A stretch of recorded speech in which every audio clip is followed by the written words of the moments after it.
Well, Kate, thanks for joining us to talk about emerging trends in privacy and data. And it's a complicated topic at times, particularly when we factor in cyber. One of the things I think is helpful is really trying to define privacy. And from your perspective, when we talk about privacy, what do we really mean?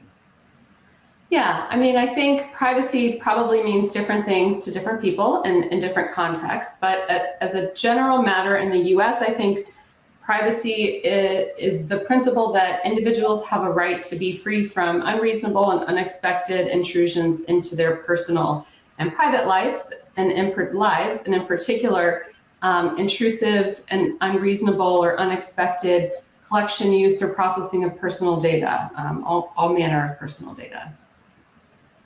Got it. And how do you see that as being different when we talk about data in a broader sense?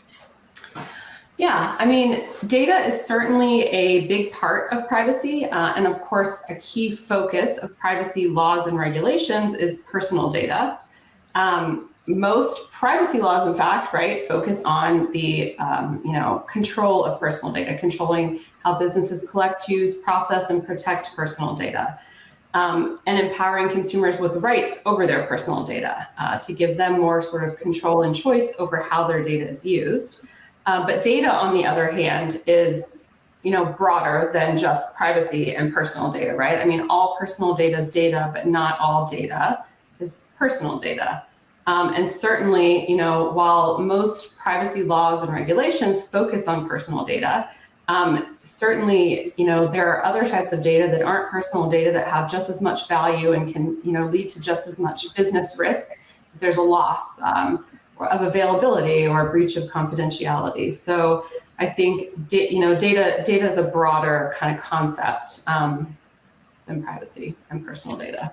Yeah, and look, I think when you look at it, you can sort of look at the access issues, right? And we're seeing that a lot now with AI and scraping. Yeah. And do you have the lawful right to get the data, even if it's not personal? You have a rights issue around IP, which is related but a little different. Obviously, exactly. The privacy issue you talked about, whether there's a permissible purpose, and we see that in the U.S. with the more sectoral approach, like with FICRA, processing data is permitted for some reasons and not others. And then, I think one of the more interesting ones that we're seeing play out is the automation point, right? You and I have dealt with automated processing in some form for a long time, but that's different than a lot of the AI issues that our AI team deals with when they're looking at the algorithm itself, or they're looking at, when the algorithm, the process can actually think for itself. That's not a privacy issue as much as it's an AI issue. And so, right. I think that's how we try to differentiate these really kind of weird issues around data. But I think you're right. I mean, the data issues are much broader. Yeah. Yeah, and I mean, not all, data is broad, personal data is a subset of that. On the same hand, I think to the point you were making, right, not all intrusions or unfairness relates to exploitation of personal data, right? To your point, AI raises additional issues, right? And it's kind of tied in with data too, right? The data the algorithms rely on, but also the underlying algorithms, right? And so it's all related, but in privacy, I think, and personal data are kind of just one component of that. Yep. No, that's exactly right.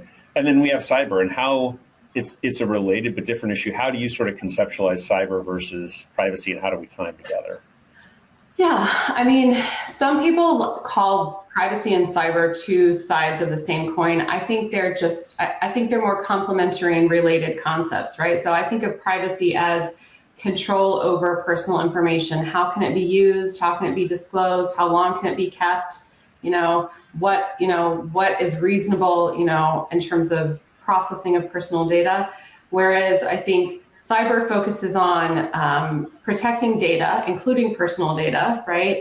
Ensuring the confidentiality, security, and integrity of data, and also not just data, but the underlying infrastructure and systems that we rely on to kind of manage, make sure data is available, process data, right? So a cyber incident could involve personal data, or it might not, right? It could just, lead to the unavailability of key information networks and, your inability to operate your business, right? Which is a really significant risk and can lead to huge losses, but not because of personal data per se, right?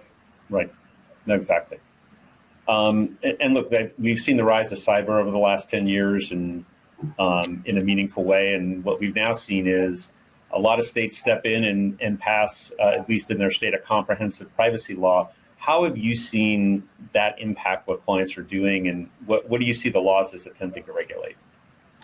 Yeah, I mean, I think all of the comprehensive privacy laws in the U.S. I think we're up to 12 now. They focus on personal data, right? They place obligations and restrictions on the collection, use, retention of personal data onto businesses who collect it, and they empower individuals with certain rights that look a lot like GDPR rights, but are a little bit different, right? Most of these state privacy laws focus on the more traditional U.S. concept of consumer too, right? Somebody acting in a personal or household or family context, right?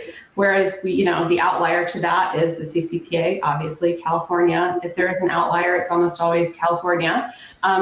Defines consumer as just any resident of California. So that brings in employees and business-to-business relationship data and business-to-business lead gen data, right? So California is a little broader than these other laws. The laws also kind of conceptualize this definition of sensitive personal information, which I think is a combination of EU sensitive personal information or special categories data and sort of the US data breach personal information, right? All rolled into one category of higher risk data with additional obligations that attach to it under privacy laws. And then I think beyond the comprehensive privacy laws, there's also been a few notable state privacy laws too, focusing on consumer health data and children's data. I think the most significant of these is the Washington My Health, My Data Act, which takes effect beginning in March of next year and really adopts a very broad definition of consumer health data. So, it includes, for example, also all biometric data, which we don't tend to think of as health data per se. We think of it as identifying data, sensitive identifiers, right? But biometric data is by definition consumer health data under the Washington My Health, My Data law, as is, measurements from your fitness tracker and, other sorts of physical measurements of your body. So it's pretty broad and sweeping, and it goes kind of beyond the traditional definition of consumer health data. It also gets at things like, retail purchase data. Have you bought a pregnancy test? Do you buy condoms, right? Like, are you of childbearing age? Like, these things are all considered sensitive personal information under the law. And so I think it's going to have some really sweeping applications that I think companies aren't fully aware of yet. No, I think you're right. And I think that with that compliance deadline looming, it's going to make it really interesting for a lot of companies. And I think that's a perfect example of, something we hear in the space a lot is, well, our company's GDPR compliant, and that should be, that sort of means we're compliant with all these other US state laws. I mean, what's your thought on that? Yeah, I mean, look, the short answer is being GDPR compliant, and also, one of my pet peeves is saying I'm GDPR compliant, because I think GDPR compliance is also an ongoing obligation, right? Like, it's not static, right? So I always caution, clients, don't say you're GDPR compliant, say you have a great GDPR compliance program, for example, including, right?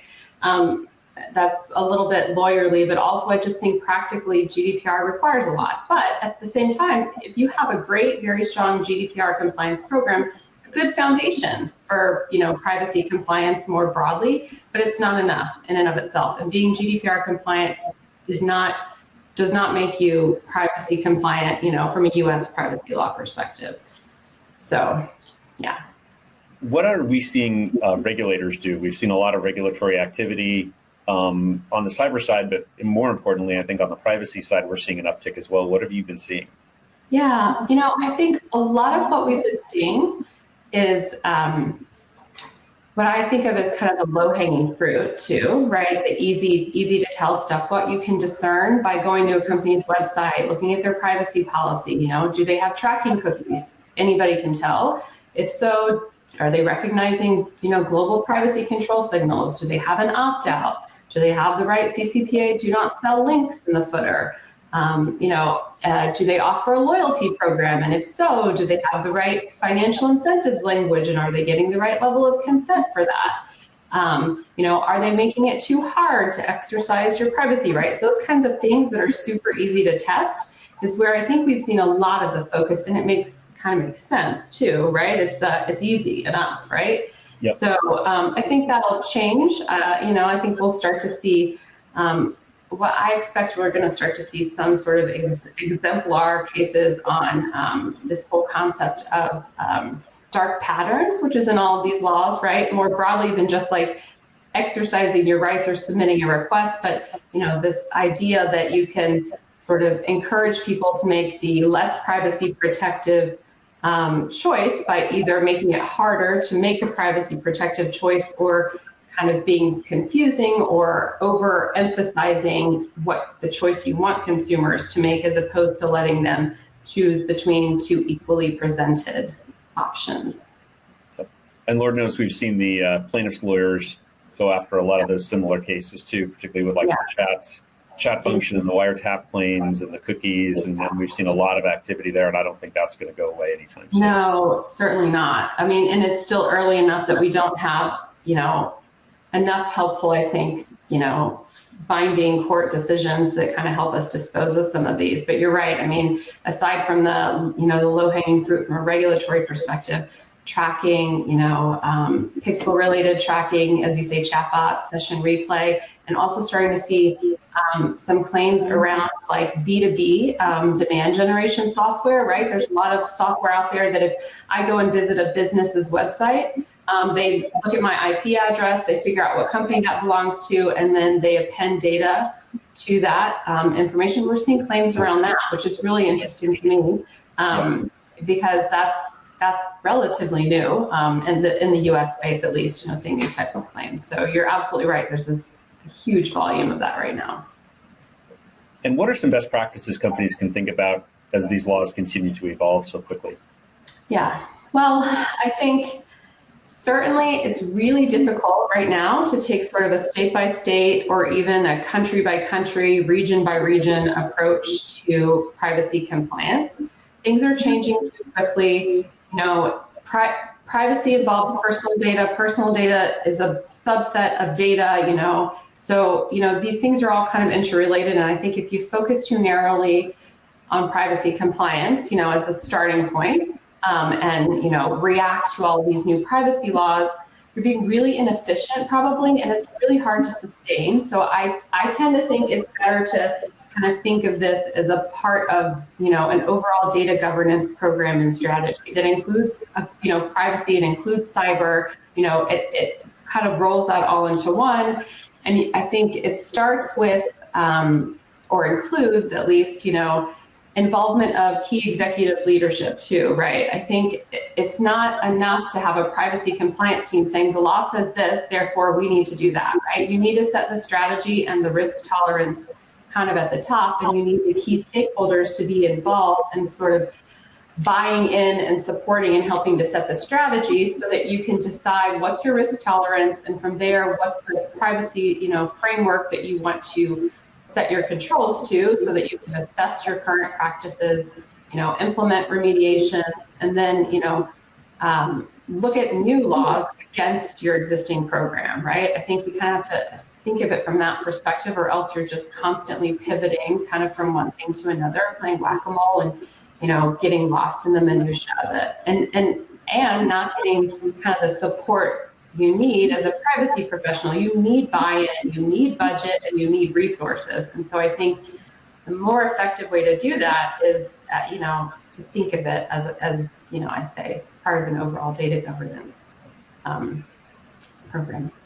No, I think you're right. And look, it's hard to keep chasing the law, and the law is constantly changing, to your point, right? It's hard for any program to sustain that kind of change. Absolutely. Yeah. Well, Kate, thanks for joining us today. I really appreciate your insights on this. Can I say two more things? Absolutely.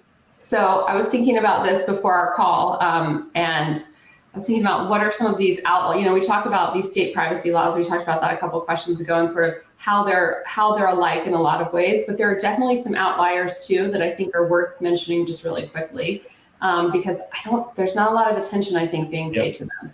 One is California law has some really, really specific requirements on how you have to flow down consumer rights requests to your service providers and your third parties. Deletion requests, opt-out requests, other types of requests, correction requests. And it's as with all things CCPA, they're kind of overly granular, right? Another thing I think that is worth mentioning is, the California Privacy Act came in, it was passed without a lot of fanfare. And then, everybody was focusing on the CCPA regulations, but the Colorado Attorney General passed and finalized, and they've taken effect, implementing regulations under the CPA. There's some really interesting kind of specific requirements in there that go well beyond what the law says. And I'll just call out a couple of them really quickly. One is they've got very granular consent obligations. So if you need to get consent, the law says exactly what you need to address in order to get informed consent and to make it valid. If you're getting consent to sell or share data, you have to list every entity to whom you're selling or sharing that data. And it also has rules around when consent expires. So when you need to renew consent or when it expires. So it's pretty granular. And also worth mentioning that the regs actually have some pretty granular privacy notice requirements too, very similar to the CCPA, though not quite as specific. So if you haven't looked at these are definitely worth a read. No, it sounds like it, and companies need to be aware of that because obviously there will be enforcement behind it for sure. Yeah, exactly. Yep. Okay. Awesome. Well, thank you, Kate. I really appreciate you taking the time. Yeah, absolutely. Bye, Andy.